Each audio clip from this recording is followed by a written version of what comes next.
Sa dropshipping man yan or sa office, may rebates ka doon or income. Hindi kasi natin kaya, ma'am, mag-supply na tayo lang mag-isa. Kaya mas maganda, may ka-tie up ka din sa iba't ibang bansa. Lahat na magiging ka-tie up ng friend mo, automatic magiging ka-tie up mo na din kahit hindi mo nakakilala worldwide. Ang lala, di ba? So ito yung isa sa mga sobrang nagugustuhan ng mga napepresentan ko ng business. Kasi sa totoo lang guys, may hirap naman talaga pag tayo na mag-isa. Kaya I would suggest sa lahat na nandito sa Zoom na to, guys, hanap talaga tayo ng ka-tie up. Kasi kung gusto mo talagang i-build yung passive income mo in the long term, bigyan mo lang to ng todo-todo talagang na effort, oras. Na-experience mo talaga yung rebates na yan. Actually, hindi mo na kailangan na-explain lahat ng waster natin. Dalawa lang ang binanggit ni Jelking, di ba? Okay? So, supply and tie up. Type mo nga dyan, supply and tie up, para hindi mo malimutan.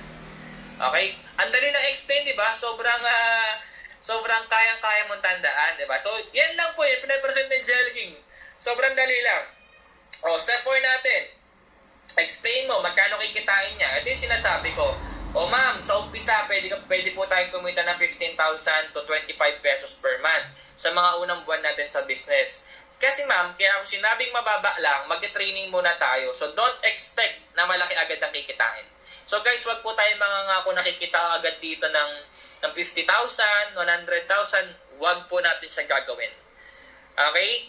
And then, pwede mo din sabihin sa kanya na, ma'am, hindi po investment yung pinasok natin. Ibig sabihin, yung wala kang gagawin tapos kikita, hindi po to ganun.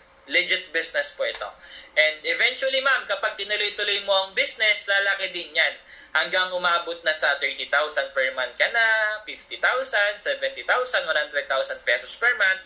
Basta, gagawin mo ang business. Okay, so yan po yung in-explain lang ni Jelking. So, sobrang simple lang, di ba? O, patapos na tayo. Tuto kayo lahat.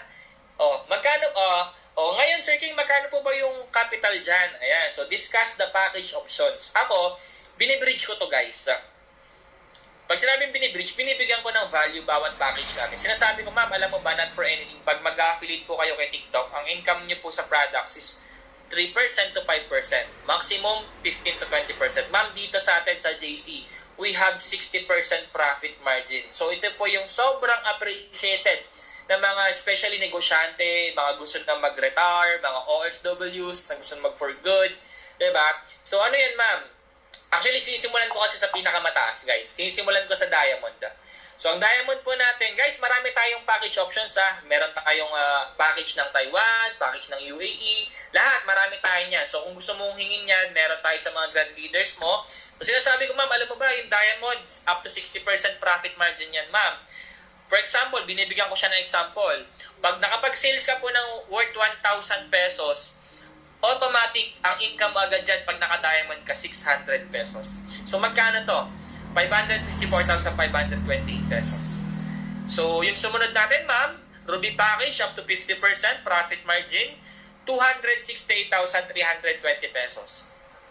And yung next po natin, Emerald package up to 47% profit margin, 125,216 pesos. Actually, ma'am, good starting po talaga yung Emerald na yan. Ito yung sinasabi ko talaga. Kasi ma'am, kung i-compare mo, no sir, parang bumili ka lang ng latest na iPhone 17 Pro Max sa labas.